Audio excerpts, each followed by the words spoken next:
Money Radio for a really great future. We're talking real money. Hey, welcome back to the Talking Real Money radio show and then eventually podcast. I am one of your two hosts. Been one of your two hosts for Talking Real Money for a very long time, like 15 years. And we've done thousands of shows, and we appreciate you for helping propel us into consistently the top 100 investing podcasts in the country. Thank you. We really appreciate that. I'm Don. Over there is Tom, and you're there. Thanks for being where you are. We talk about money, and we spend a lot of time during our week, every single day really, reading a lot of articles about investing and about managing money, trying to find things that are different, unique, things that we can really wrap our heads around and think are great, and things that we want to rebut. And Morningstar is a great source of educational It's pieces. all free. You can just go right on there and read it. Yeah. It's good stuff generally, but again, not all the time. And every year they do a 5 of the best ways to invest money. And they just came out with one recently. 5 of the best ways to invest money. And in the broadest of perspectives. Yeah, I do. Actually, I like can I give the 5 now? Yeah, you are just game to By the go. way, the author didn't say the best 5. She said 5 of the best. The best, right. Yeah. Right, 5 But these are general. Then we'll get into the part where we disagree with her. Because, number 1, she says balanced funds. That's a mutual fund or exchange-traded fund that has some money in stocks and some in bonds. Yeah. You don't want to worry about it. Money goes in there. Now, I mean, it will stay that same ratio forever because they rebalance it for you. So you don't have to worry about that. But the one where they do change it would be number 2, target date fund. So as you get older, a target date fund will reduce its exposure to stocks and increase its exposure to fixed income bonds, right? So less risk as you get older. Okay. Those 2 I love. Keep going. Total market index funds. Now, you've heard us talk about these before, VT and the like. Love it. By the way, the biggest exchange-traded fund now has been piling the billions in is VOO, which is Vanguard's S&P 500 fund. So that's a total market index fund, low cost, own the index. Then it gets a little more complicated. Number 4, a 3-fund portfolio, which is something I think we've offered. Oh, we suggest those all the time. We have it on our website, I think, right? Can't you get us a 3-fund? Yeah, absolutely. Then even more complicated and a custom fit portfolio, which I used to have when I was on television. We offer those at Appella. We do. Yeah. They're custom fit. So we agree with all of those broad categorizations. The question always is how to implement those for yourself, because when you start to boil it down into which balanced fund, for example, when you say balanced fund to me, I just think Vanguard's balanced fund because it's low cost balanced index. Thank you. Because it's low cost. It's okay diversification. It's really just U.S. large. No, it's great diversification. I think it's just U.S. large. Compared to some of the other suggestions they gave, it's great diversification. And it's low cost and it's done just fine. Yeah. Which ones did you recommend? I can't remember now. Oh, I'm gonna let me pull that back up here. I got it right here. I was just getting out some of the funds. 3 great balanced funds. 3 great balanced funds for 2025. Get this. I don't like any of them. Rowe Price balanced. Well, it's only been around for 5 years and it's actively managed, and it has. So we only have 5 years of return to compare. So I won't even compare 5. I won't do it. That makes sense. 50 basis points management, which is ridiculous when you can get it from Vanguard. Yeah, you can get it from index funds for less than 2/10. The other ones were the T. Rowe Price capital appreciation, which really is it's still a balanced. It's more aggressive. Yeah, it's very aggressive. More of those stocks that they believe will do better. Right, and it's a very focused portfolio. It's got about 200 securities in it, so it's not gigantic. And then one you may know because it's been around for a long time, the Vanguard Wellington. And Vanguard Wellington still has a higher expense ratio than the index. I would just own the Vanguard balanced. And it's actively managed again. You don't have to ask where the beef is on that one. I'd move right down. Yeah, so that's one of the areas where we disagree. There are a few others that we're going to get to, but one of the things we have to get to is a break. And we'll save this for a little later in the show because we have a phone call, too. Tom and Don are talking real money. Do you suffer from financial flinch reflex? Hi, I'm Don McDonald, and financial flinch reflex, or FFR, is a widespread condition triggered by watching too much financial news and not having a solid retirement plan. Common symptoms include doom scrolling, yelling at your portfolio, and considering gold bars, crypto, or your brother-in-law's startup. Markets don't cause panic. Not having a plan for them does. The best treatment? A real financial plan.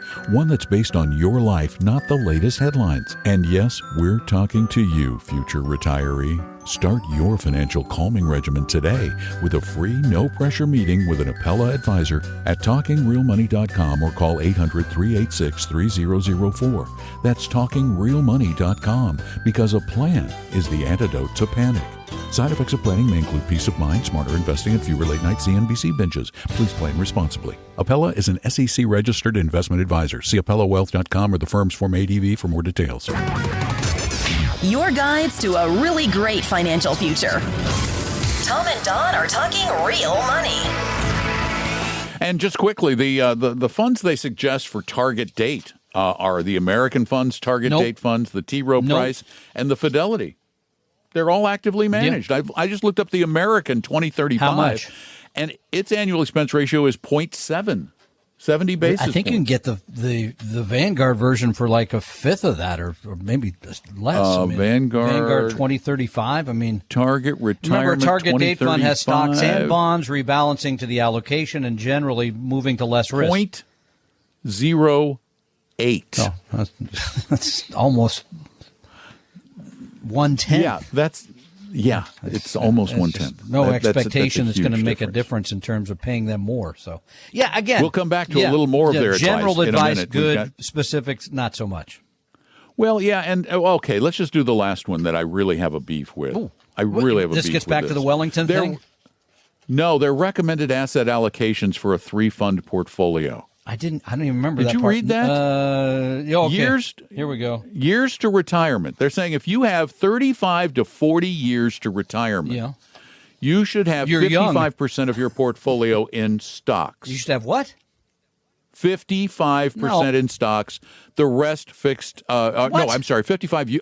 Oh, never mind. I misread. 55 U.S., 40 non-U.S., and 5 bonds. Oh, that's so okay. That's about right. That's okay. That's okay. Yeah. Then they go to 20 to 25 years. They want you to have 20% in bonds, and then at 2 to 5 years, this is where I wasn't really happy. Is for most people, this is too much. They want you to have 50% of your portfolio in equities. There is no right answer because you are different than everybody else. If I just met with a couple today they're in their late 40s, early 50s.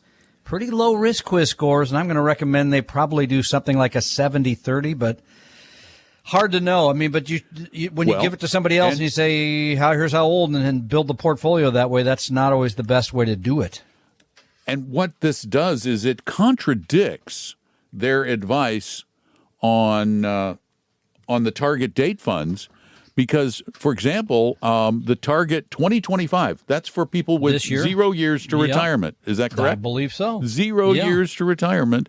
And their portfolio we're zeroed out, and they're doing 50-50. 50. I mean, this is the part that I struggle with, because if you're 65 and you're retired this year, you could have 30 years ahead of you. Don't you want to still have some growth? I think you do. Well, but you see, but on the other side, I see it from the other way. Yeah. I mean, you still have 50% growth, but do you want this is where we have to know That's you. What and I'm this saying. is the basic problem with target date funds, with balanced funds, with 3-fund solutions, is they all assume that all of us at a particular age are exactly the same. Not. Yeah. And that is the bottom line. We are not the same. That's where it becomes so important to understand what your risk profile is. And profile is a broad term that takes into account your need and your tolerance. Yeah, I think that's excellent advice. Finally, after 15 years, you said, or something. So Well, good job, about man. time. Yeah, okay. All right, let's go to Mill Creek, Washington. Mill Creek. Sandy, welcome to the show. Hi, it's Sally. Oh, I'm sorry, Sally. It says Sandy, but also She's not Sally, sorry, Sally. She's just you. Sally. Hi, Sally. Hi, that's okay. Sally's okay. I mean, Sandy's okay, too.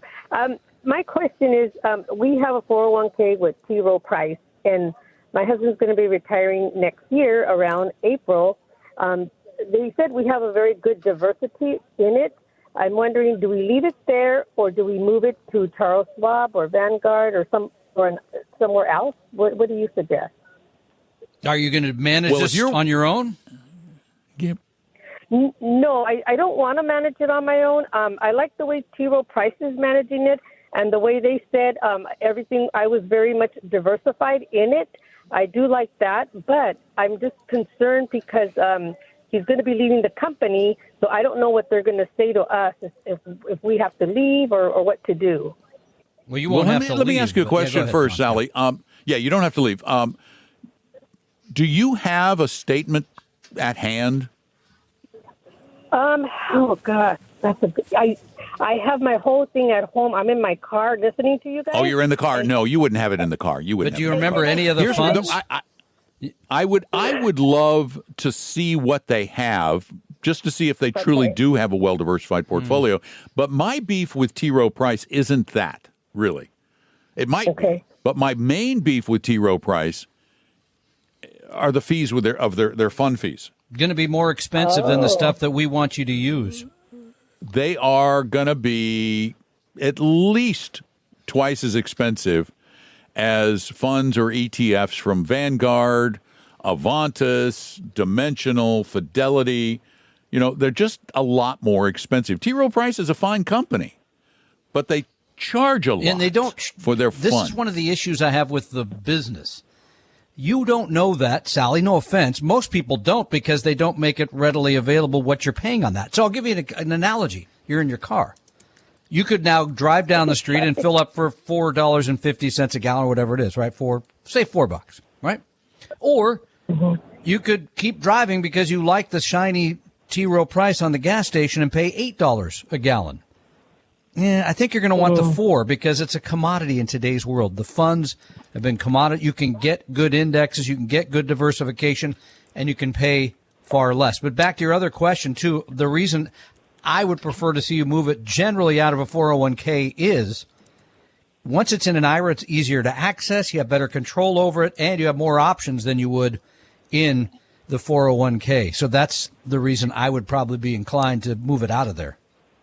And let me give you a really great example of the fee structure difference between Rowe Price and, say, Vanguard.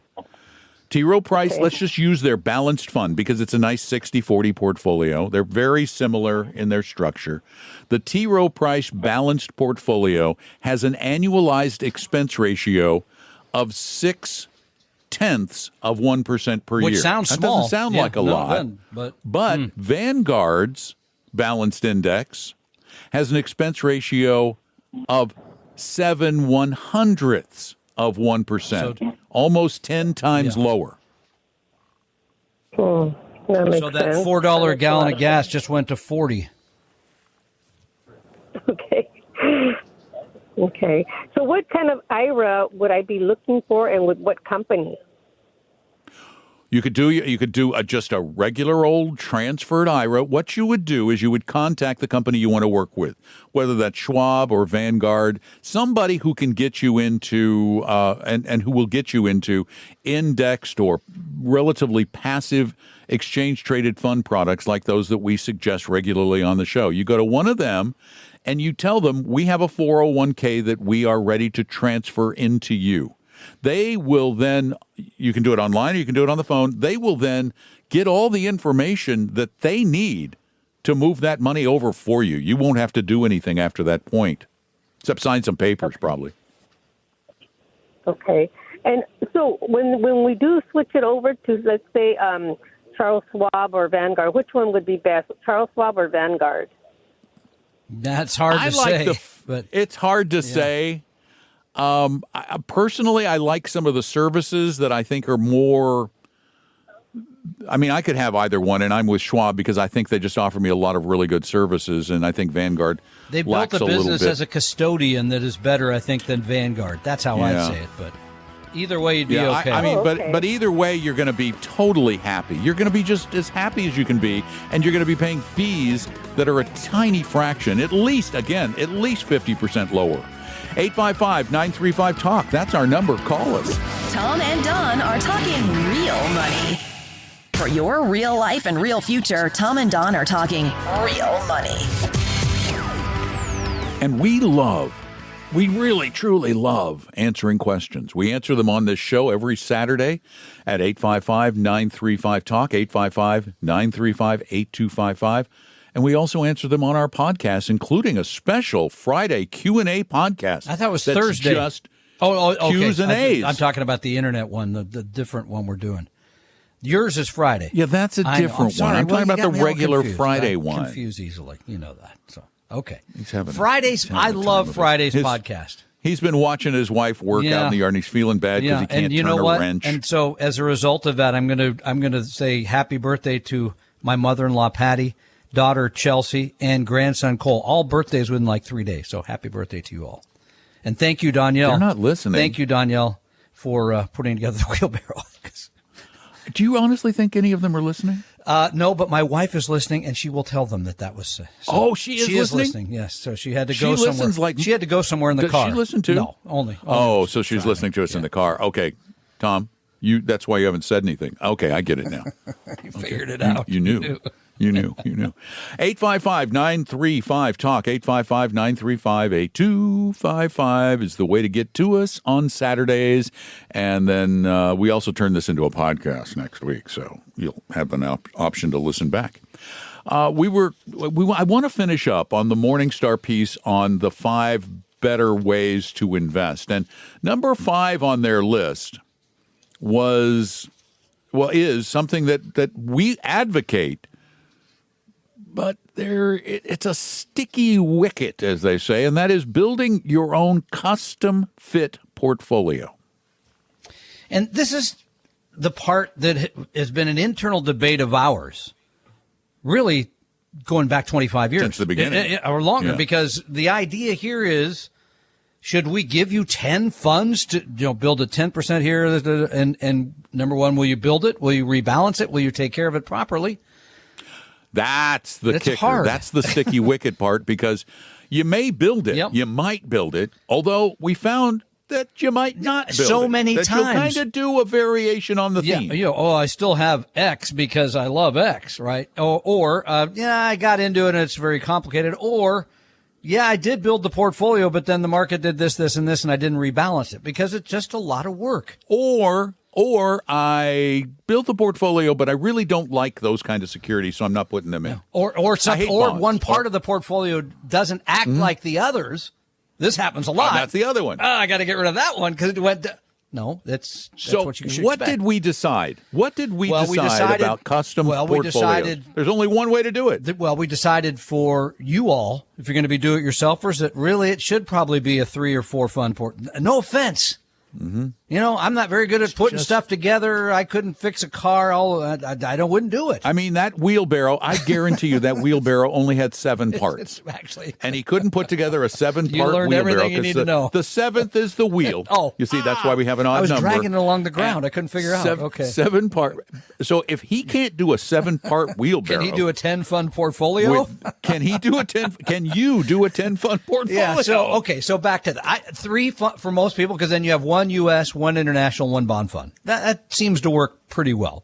Not guaranteed. Mm-hmm. When it starts to get fancier than that, then the truth is, because you're kind of asking me this, I think probably professional management for most people. That's it. Most people. If you get to the point where you really need that complex a portfolio, then you're probably at the point in life when you really need somebody advising, and that is the most expensive option of the 3 too. Because you got to pay for it. It's going to cost you a lot more money because you have to have with the other ones, if you're just buying funds or ETFs, The reason they should cost little or nothing is because there's no personal service. Exactly. No planning They're that not goes doing into it. anything one-on-one for you. You think about Nothing. taxes or any of the rest of it, all that stuff that a good advisor should be doing. But as you know, if you've ever hired people, when you hire people to work with you, the price goes up. Indeed it does. And a good advisor should be worth it. I use ChatGPT sometimes. Yep. She's cheap, but she couldn't do a lot of the stuff a personal assistant would do. I would have to pay up for that. So back to where we all started. Yes, I think balanced funds, target date funds, sure. 3-fund portfolio, sure. Start getting beyond that, I would have a professional managing it, building the plan, doing all that stuff that fits together. So I think that's reasonable. And paying the extra money to accomplish just that. Hey, we've got lines open for you. We have a lot of them. 855-935-TALK is the number. Call us right now. Tom and Don are talking real money.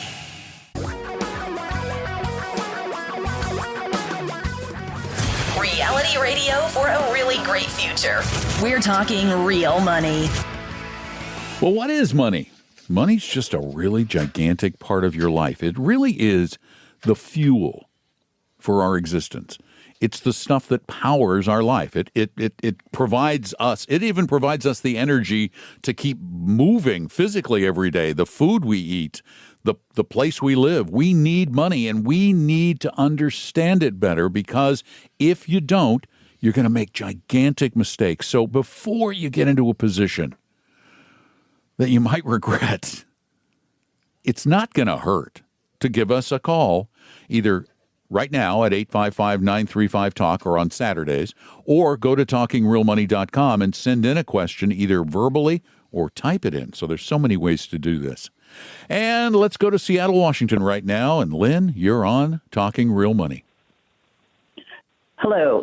Thanks for taking my call. I'm going to try and not use any names here. We work with a financial firm in Bellevue that you guys would be extremely familiar with. We love the gentleman that we're working with. He comes up from Portland, and we deal with him that way. But the problem is I'm kind of wanting to jump off the roof here because of the company that they put our money into. And this particular company, we have seen with Mr. Trump, when they did we called it corrupt graft, and earned all that extra money. And one of the gentlemen in the White House with Trump is the guy that owns the... Oh, okay. Well, now you told me everything I need to know. They put your money in Tesla, I take it. They put your money in Tesla. Okay, we figured that part out. No. Oh. No. SpaceX. I did try to get that off of there. But no, this is this is where they put all our money. So the custodian. I hate to say it out loud. You can say it. Why you can not? say that Sure, part out loud. Just don't give us the advice. We don't. We can skip the advice. Oh, they put it in Schwab. Okay. I don't know Schwab's relationship with the president or Mr. Elon either, but okay. Billions that they wiped off of after what happened. So the long story short is my husband really, I kind of get the feeling, doesn't want to leave. We both really like the gentleman we deal with. We liked him a lot. But I have such a problem with what happened. Now, I'm not so naive as to think that he's the only one of people that made a lot of money off of this little happening.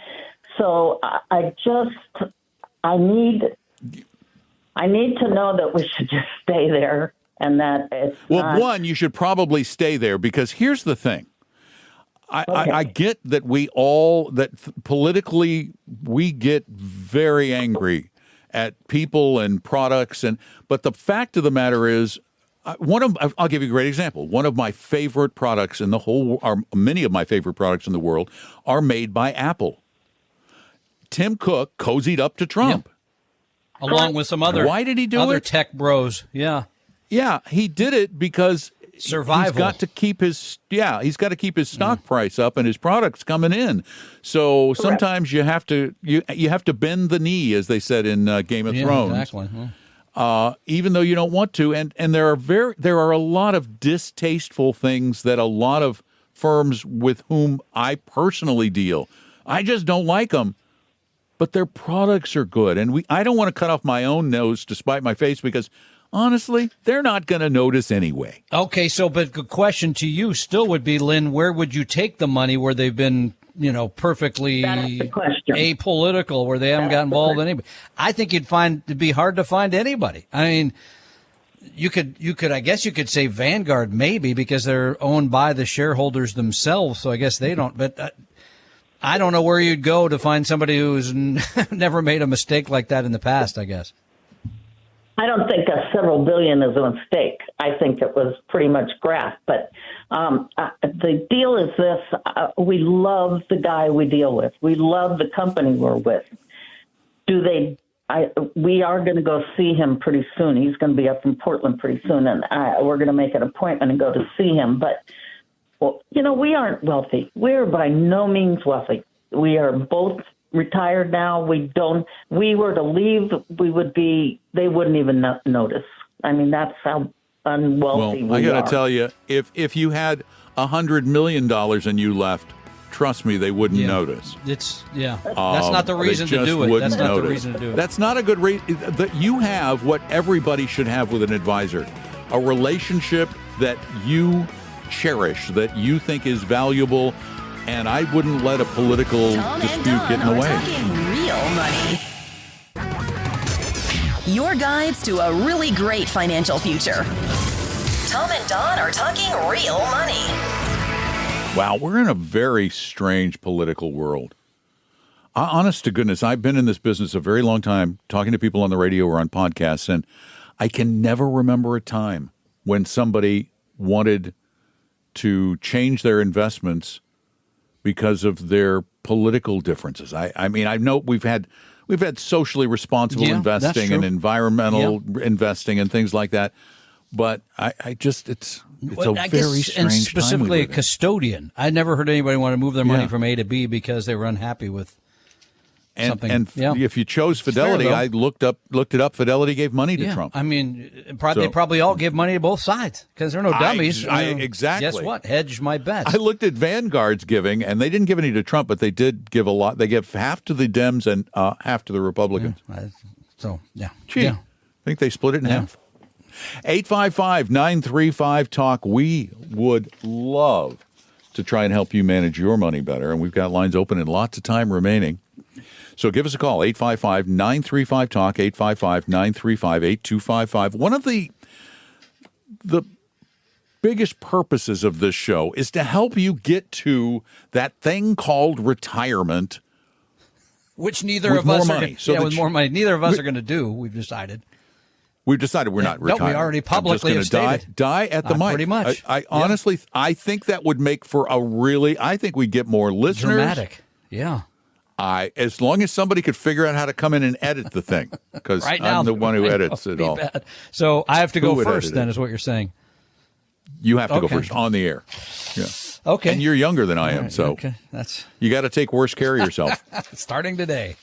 Get the cigars out and let's get to it. But we've always thought it was a little bit strange that the retirement age in the United States was kind of arbitrarily established, almost 100 years ago at 65 years old. And it really hasn't been adjusted. And back in the 1930s, when this was established for Social Security and the like, we generally died, at least men did, right around 65. Yeah, so that was probably a good time to retire. Didn't get anything. But now we tend to live a little bit longer, although you women live much longer, thanks to the fact that you kill us off. Wisely so. That's my theory.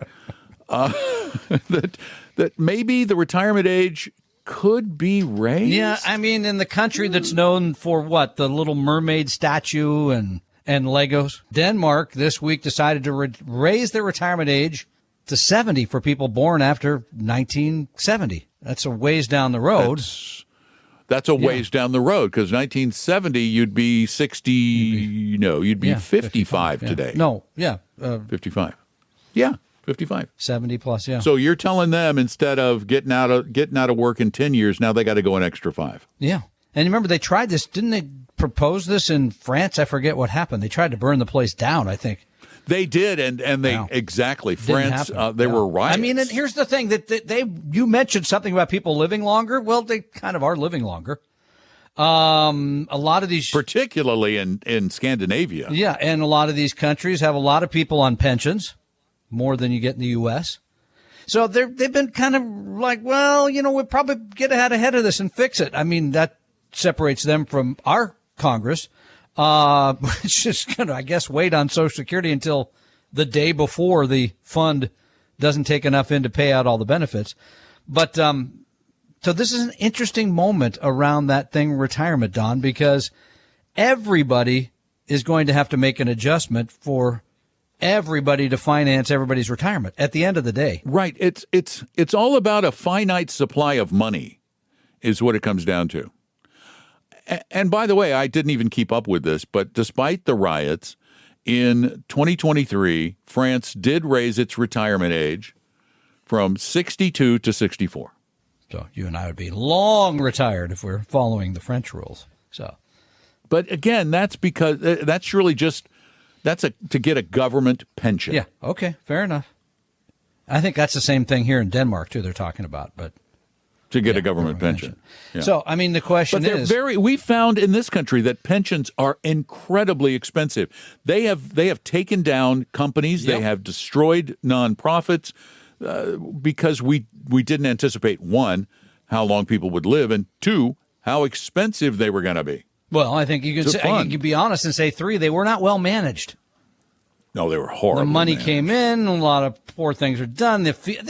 How many pension plans have like 80 people between the person putting the money in and the actual coming out the other end? It's ridiculous. Oh, you mean the overwhelming levels of middle management in shocking. most companies? And outside companies and firms reviewing the previous firm and making sure, get rid of all that. I think there's one state now where the guy just invests in a few Vanguard funds and that's that.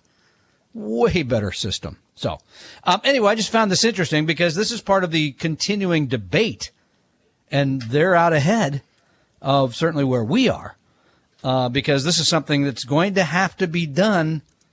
What Social Security now is going to, it's not going to go bust, but it's going to have less coming in than it's paying out in, I think, like 9 years. So relatively soon. And if American politicians want to solve the problem, then somebody's got to step up who's a little bit more brave. Yeah, and that's what you had to be here. And it doesn't even require the kind of change that would There's one, would cause we've talked rioting. about this one easy fix. Now there's the easiest fix of all. I know what everybody who hates it's going to say. You're raising taxes.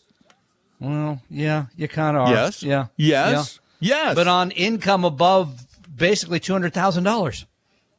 Basically. And what it's doing is making everybody pay what everybody else is paying, no matter how much you make. Good point. Because it's not really raising it. The taxes. That's what they're going to say. The tax is there for every working American until you hit $180,000. Yeah, is that 170, whatever. Yeah, I agree. And it would affect me, and it affect Don, and we're willing to pay more. And I pay plenty in taxes anyway, but I'm willing to pay more because this is that important. It should, and we didn't start this with this in mind, but this is the direction we're headed. All I'm saying is, thank you, Denmark, for thinking about these things in advance, not waiting until the last moment to take action. Basically, you're saying, thank you for setting a good example for the rest of the world. But I know we're going to get a lot of grief for this. We are. And by the way, the limit for paying Social Security taxes through deductions is $176,100. Anything above that is not taxed for Social Security purposes. And that, to me, just doesn't make sense. And if you get rid of it, it's not like raising taxes. It's just saying, no matter how much you make, keep paying the same tax that you paid before you got to that number. And if you do that, that fixes the entire problem. You don't have to do anything else. You don't have to raise the age. I know. You don't have to. No, it totally solves the problem. It's hard to imagine it that simple, but it really is. So we'll see. I don't understand why our Congress can't I guess do that. Keep buying those Legos and supporting Denmark. 855. Oh, never mind. I'm not even going to give you the number. I thought we were earlier in the show, but no, we're coming up on the end. This is the final stretch. Tom and Don are talking real money. For your real life and real future, Tom and Don are talking real money. I have a favor to ask all of you. because of today's show and next week's podcast, which is this show, because we talked about two things, in the first hour, we talked about cryptocurrencies, and in the second hour, we did get, it wasn't even political, but some people are going to say we got political. Yeah. Okay? Here's what I would like to ask. All of you who said, we had several of you who said, we really love the show. If you haven't gone to Apple Podcasts and left a 5-star review, okay, you can go to 4 if you want, but 5-star review. You don't even have to type anything. Just leave a 5-star review on Apple Podcasts. They're the one that counts. That's the one that counts. You can now a perfectly legit criticism is that, like this one guy who says that our behavior is like high school or junior high punks. That's pretty close. Yeah, that is a valid criticism. Yes, sometimes we are, but they, for example, the criticism about us being political. Stop it! This is America. We're allowed to be a little political, and we were very little. We are always very little political. We're careful. We're really careful. Yes. 2, we believe what we believe about crypto. You don't have to keep telling us that you disagree with us. If you want to disagree with us, don't call us idiots. You're listening to the show. You must like it. Don't call us idiots in the reviews. Call us idiots on the air. We don't screen anybody out. Do we screen anybody out? Calls. We take them. You want to call us an idiot about crypto? Call us on the show. There's a lot of ways to do Otherwise, that.